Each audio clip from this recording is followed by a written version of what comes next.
Hello and welcome to Jack Bros Hard Mode. Jack Bros is a action puzzler for the Virtual Boy. It is a very cool game both as a speedrun and casually.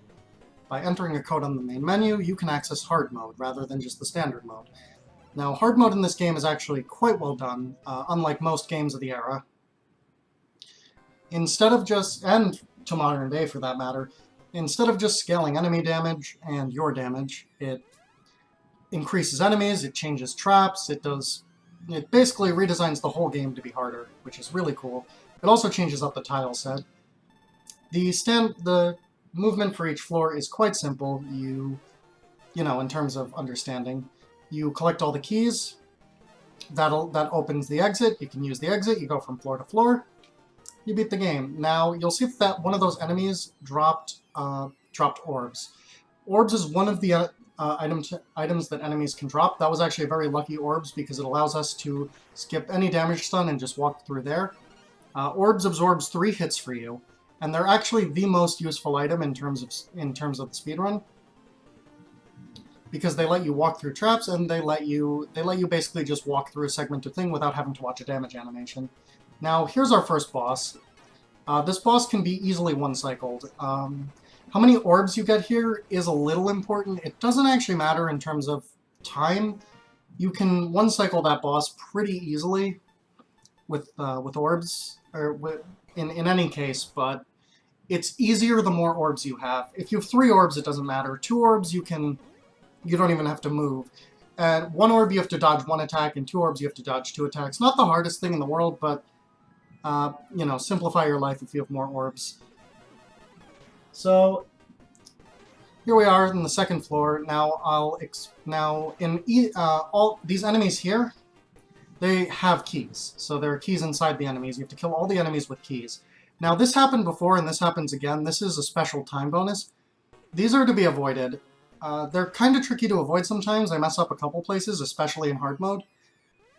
They are actually meant to be a reward. They give you time, but you know, they have a cutscene that plays.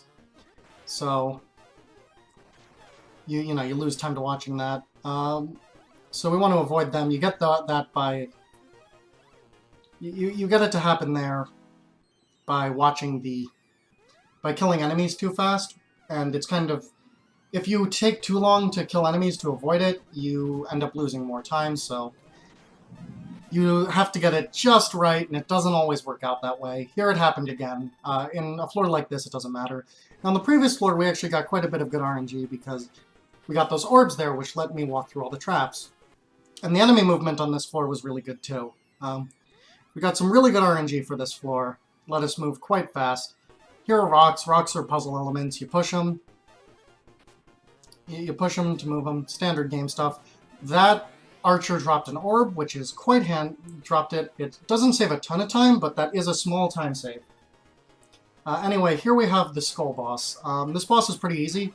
If you have orbs, once again, it makes it a little faster because you can stand on top and hit, but so long as if you don't have your knife jam against the protrusion that it shoots out as an attack, you'll be perfectly fine. So I have yet to explain the difference in characters because I've been explaining the game. So there are 3 selectable characters. There's Jack Frost, Jack Ripper, and Pyro Jack. Jack Frost, of course, being Atlus's adorable mascot, who many people watching this might be familiar with. But it's important that you pick Jack Ripper. Jack Ripper is easily the best character of the 3, both casually and for speed. Jack Ripper, initially it's easy to think that Jack Ripper is just the worst because the other 2 have projectile attacks, but Jack Ripper's knife instant kills all but 1 standard enemy type, and also moves faster than both other characters. So I got a bit of good RNG up there with the invincibility potion a couple floors ago. It didn't matter a ton, and it's quite likely to happen given how many enemies you kill. So here's this trend you'll notice in hard mode. You'll notice that there are a lot of wizards on this stage. Wizards teleport and shoot magic. That's a very standard hard mode thing. They've did a really good job, and a lot of the floors have been completely remixed, but adding a million wizards to the floor and changing nothing else is a common practice for some of the floors where they got a bit lazier. So here we're going to meet our first enemy. I forget what they're really called, but I always call them Darknuts, after the very similar Legend of Zelda enemies. You can't hit them from the front, they have a shield. You have to hit them from behind, which often means taking a hit and walking through them or walking them to a corner. Now this enemy here is a Poltergeist. Poltergeists are a little special. So in normal mode,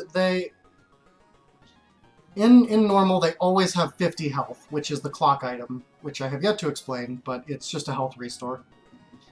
They can be quite handy for that. They put them in places. You got to trap them in corners, or you have to trap them at like dead ends. You can also trick them into corners. In hard mode, they do change it up, so sometimes they hold keys, which makes it required for you to kill them. So over here, we're going to fight Vampire. Vampire is probably the least fun boss. This boss was very clearly designed to be fought as one of the other Jacks, which is something that happens in a few places in this game. There's nowhere really easy to attack. The floor is moving and this boss teleports randomly. The boss isn't super hard to beat, but these factors make it kind of hard to do fast. We got a little lucky there. The boss kept teleporting to the top. That was some pretty good RNG. That's Area 3. And yeah, that's so the next area, Dragon's Belly, is where the game starts to ramp up. This game is actually the first 3 levels, especially on normal, but more so on hard. The first 3 levels are before the difficulty really spikes up. There's still a lot to do in the run, but casually. So here's this floor's gimmick, is that it has a lot of different exits. And you have to collect all the keys, and then you get to pick your exit. Now the one at the bottom right is the best exit. It leads straight to an invincibility potion right near the exit. There's actually a better one in terms of casually. You can get like some more stuff, but for the speed run, it's faster to do it this way. So these archers are a bit interesting. You'll notice that I get hit by the arrows. Sometimes I can dodge them, but it would be slower, so I don't. Sometimes I have to take a hit because they're expecting me to have a little shootout around a corner with a projectile that I don't have. So here's the thing we can notice right here. Notice how I don't attack there. That's actually very important. If you finish a floor without attacking, the game gives you a special time bonus, which is a reward casually, but is a punishment. But, you know, in the speedrun, you have to wait for the animation to play out. So I took a bit of a risk here. Depending on how many, what your situation is, you use different strategies for this floor. I took the most direct route through, where I skipped all the puzzle. Now, that wasn't the best decision, and that probably wasn't the best decision for what I had here, and I wouldn't do that in a marathon, but I think I was thinking that I was so far ahead and I wanted to do that fast, because I had a real chance of PBing this run. I'll give a little bit of a letdown spoiler, this isn't a PB. But I couldn't, I decided to take the risk to not lose time, and it wound up paying off because the last one of those cannons dropped orbs. Those cannons actually have a very high drop rate, more so than any other enemy, which means in a lot of places where there are cannons, I wind up killing them just to get the good drops, when I normally wouldn't have to. Anyway, this floor wants you to use rocks to block these laser tanks, but that would be slow, so we don't. We're going to get hit by one, but we have orbs, so it doesn't matter at all.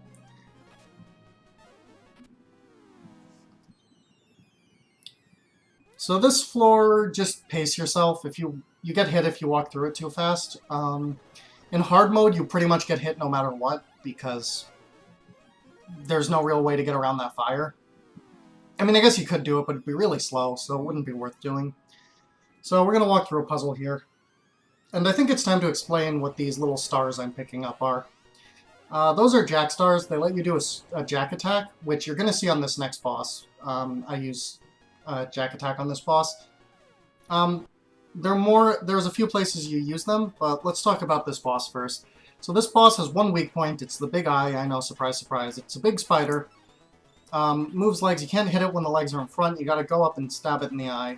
Normally you'd be using projectiles. So those attacks right there, those sparks, would freeze you, but I use our special Jack attack that I just mentioned, which on bosses does a set amount of damage to, you know, to clear, because when you use one, it also has the side effect of clearing all the projectiles off. So I use that to avoid those. Those waste a lot of time if you get hit by them. Really good Dragon's Belly here. Got very lucky with a lot of the RNG, especially with that huge risk I took paid off. That's something I would never do in a marathon, but for this run I did. Mecha Fortress, now, I said this before, but like this is where you start getting stuck casually. This is where the game really ramps up its difficulty.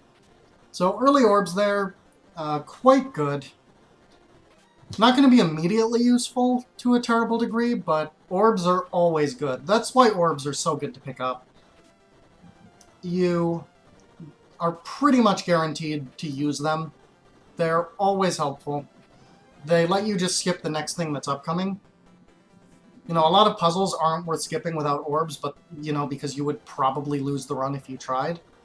Not necessarily, but very likely, but it happens. I actually did lose an orb there by mistake, but, well, not by mistake. I couldn't have really avoided it fast, but, you know. So this floor is interesting. There's a little trap over there. If you break one of those, the laser will go through and hit you. But if you just don't, then there's no real threat. There's the angels around the thing, but if you just walk in a circle, the angels can't hit you. So here's a room. This room is... So they want you to, you know, time it just right so that you don't get hit by the laser cannon, so you can go deactivate that laser so that you can walk up. Now, that's slow, so I'll just take the hit going through, especially that I have orbs. But even if I didn't have orbs, that puzzle always gets skipped. Now here's something interesting. These traps that come together, they're called Paradise. I could bait them out and walk past each one. That would be very slow though, so I just go through. Walk through, take damage when I will, get iframes otherwise. Once again, for something that you're supposed to do, you're supposed to go around these little inlets to avoid the Paradise that goes up and down. That's slow. That's one of the few places, actually, that makes this harder, that makes it easier, because the arrows actually hit you for less damage than the Paradise. Now here's our next enemy type, the Cyclops. We are never going to see a Cyclops, because, you see, my Jack attack clears... Jack Skeleton's Jack attack clears the room. Well, Jack Skeleton in the English version, Jack Ripper in the Japanese, but clears the room out, and Cyclops have an attack. They do not die in one hit. They are quite... If one gets in your path, that's a bunch of time. But more so than that, if you... So, wound up getting the special time bonus there. That one was probably worth it due to health. We got some tough comes, but if you use a... If they also have an attack that hits the floor, and when they hit the floor, they do extra damage. They, like, shake the screen and you can't move, wasting a bunch of time because they keep doing it. Now, I elected to take out all those things because they have good drop rates. Maybe I would have gotten a Jack Star or something, more orbs, which would have saved me time, and I had the invincibility potion there, so I didn't lose much time. So that was a bit of good RNG. This run is actually very lucky in terms of RNG for now. I'll give a bit of a spoiler and say that we don't get to keep that. Because I'm so good on items, I walk through the middle there instead of walking around. Saves a small amount of time, but usually isn't worth taking if you can't afford to. So here we're going to trick the poltergeists at corners rather than lure them all the way in. It's a thing you can do. It makes chasing them around faster. There's a floor later on called the Ghost Hunt. Well, what I call the Ghost Hunt, where you have to kill a bunch of poltergeists. Or, well, you don't have to, but they all drop health, and it tends to be worth doing. So we're going on to the next floor here. This floor has a little interesting quirk. So there's these enemies.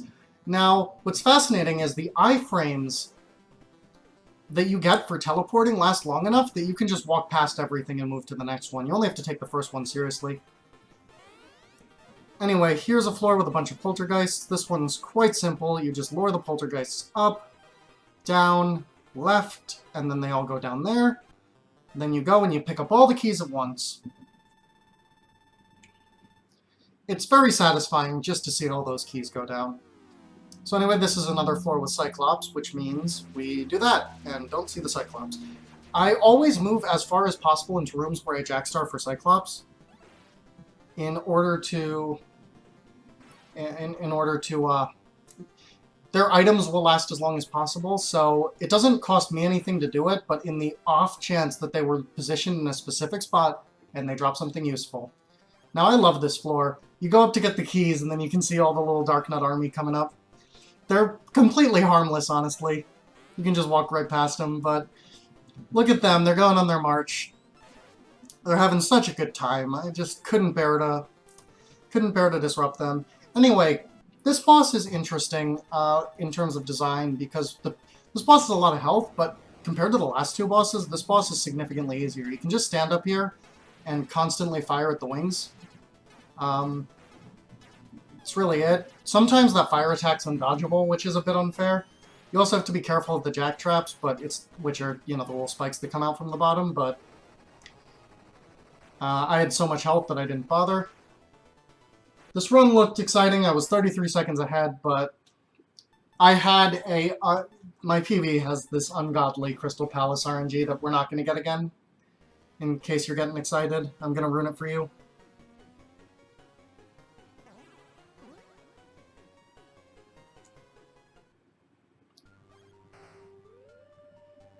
So here we go again with the start of a floor. We got skipping all the puzzle elements because that'd be slow, just getting the key, going down. This floor has these goblins instead of slimes, like it does in normal, and that actually makes this a lot harder because you have to navigate around the bombs. This floor is mean. You have to.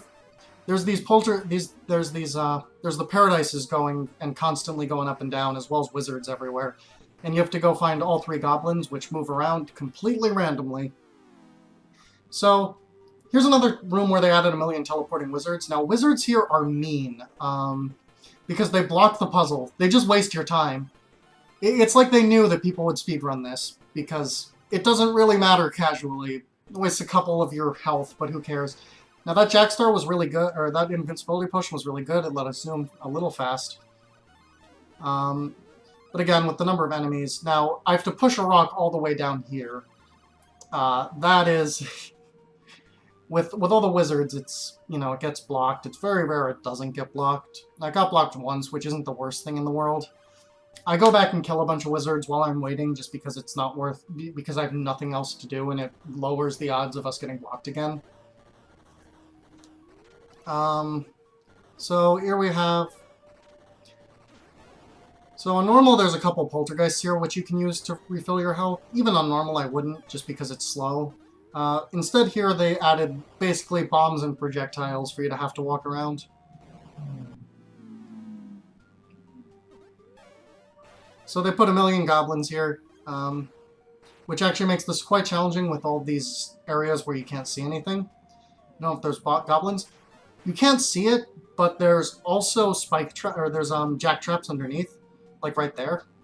And you can only tell by audio when they're up or down, but it would also be slow to, you know, actually time it out and wait, so I just take the hit. This puzzle floor, once you know what you're doing, is easy. It's the second one on the top and the third one on the bottom. And that gets you your 2 keys. Because you have to walk around, it doesn't matter which order you do them in. This one's completely different than on normal. It's a completely different puzzle. So here's a floor where you have to go around and disable this. Now, there's almost no scenarios in a run where you would just walk through this puzzle, unless you get an invincibility potion like this, which was quite lucky. Not super uncommon, though, because these things, as I've said before, have amazing drops. And because they have amazing drops, it is almost always worth it. In fact, I've never had a run where it wasn't worth it. It's worth it to pick those up. Now you have to fumble around under the Dark Zone if you're playing casually to figure out where that key is and how the path is. But we're not playing casually. Now there's ghosts on this floor, which would be good for a health refill. I usually end up taking it. I don't have a ton of health. Now, what's mean about those ghosts is you have to trick them as corners with a projectile. So if you're playing as Jack Ripper, you cannot get that ghost. It is just an impossibility. So I had orbs here. I decided to walk through this puzzle, which was quite nice. I got to just walk through. I accidentally stabbed that one. It ended up working out because it dropped to 30 health. But, you know, that was an accidental thing. I lost a bit of time to that, but it's very negligible amount. So the goblins are holding keys. There's also an invincibility potion, which I pick up there just because it was... The amount of time I saved by picking it up was slightly there because of the increased walk speed when having one. And considering there was a 10 health next to it, it was worth doing, but just barely. This one's quite simple. You walk around, get the keys. Now, I made a small mistake here in the pathing, which is something that's easier to do than you'd think. I don't do it a lot, but occasionally I'll do something like that. So I lost a couple seconds to have to go get that key because I was slightly off path. Now, here's something where I tried to wait as long as possible with the Jackstar. I actually overestimated how long I could wait, and I paid for that by having to wait through the thing, but I think it's a good way to see what those things do if you don't just instantly kill them. Which is why I always use Jackstars, to take care of them as fast as possible. So here's the Ghost Hunt floor. Now, I was really low on health entering the Ghost Hunt floor. On normal difficulty, I always like to leave the Ghost Hunt floor with 450 or 350 health. That is a safe number to leave it towards. That is a very safe number. That is usually, unless you get very good RNG in the following floors, what you need to survive the final boss with my strategies, but not in excess. So I wound up overdoing it a bit here, just because all the ghosts weren't very far out of the way, and I figured it was worth the safety just to go get those. So I wind up with 537 health, which is good. More health does actually help. It's usually not worth going after, but I'll explain when we're at the last boss. So in normal, there are no Cyclops here, but on hard there are, so do that, get Cyclops, get that Jackstar back, which is lucky. It doesn't matter too much, but you're going to wind up using a bunch of Jackstars in the final boss. You either have to take a very slow strategy to do it without Jackstars, or a lot of health. Otherwise, you can't do it. Otherwise, you can't do it quickly, so... You typically want to, if in a perfect scenario, you want to have full Jackstars, but 8's good, 7 is probably about, 7's no less than 7. 7 at the absolute minimum. Either that or you have to have like 1,000,000 health, and I'll explain that more when we get there. So just walk through the puzzle, because it would take a long time to walk around. Got orbs, which is always good. Just gotta make sure to get the cat there with the key, and then there's a cat here with the key. We got our little Dark Nut army marching through again. We can just ignore them. Here's the final floor. This floor is a teleporting maze. It can be quite a pain casually, but I know the answer is down, followed by left. And this floor is identical to on normal, but they added a bunch of wizards. Followed by up. That was a small bad decision, but it ended up paying off because I got a potion. Anyway, we're gonna follow this, finish this off with a right, and that'll bring us to the final boss. We have 400 health for the boss, which would be a little troubling, but with 9 Jackstars, it's more than decent. This is the only boss that's changed in hard mode. Most of the bosses stayed the same. You see the paradises going up and down? The ones that are moving horizontally are not there in hard. So we did it. We beat the boss. Oh, what? So, this boss is hard. there's basically stuff everywhere, and it's slow to dodge all of it because it's everywhere, and I want to be stabbing the boss as much as possible. Jack Stars of course, have that big animation, but I have enough Jack Stars to kill the boss immediately, so what I'm doing here is I'm trying to minimize the usage of Jack Stars without dying. Because dying would be very bad. The run's basically dead. You have to go back to the beginning, but I have not died in a run of this in a very, very long time. If you're careful, it's pretty easy to avoid dying, but spamming Jack Stars is slow and you want to avoid it, but unfortunately with the luck I had in Crystal Palace, I couldn't do it. I wound up losing almost a minute in Crystal Palace, which put me almost a minute over, which wasn't unexpected, honestly. That run was, the run where I got that Crystal Palace was very lucky, very good RNG. Anyway, that's Jack Bros. Very good game for the Virtual Boy. Very, despite the console it's on, it's a very interesting game. It's, the way the luck works in this game, the way drops work, it constantly keeps you on your toes. You have to think, you have to be able to do everything. You have to be able to adaptively change your route. You need to have, you need to be able to strategize on the fly. I love this speed game. Well, I'm going to leave credits in this video because the music for the credits is amazing. So I'm gonna wrap up here. Thanks everyone for watching. If you're watching this video, I'll see you all at some point.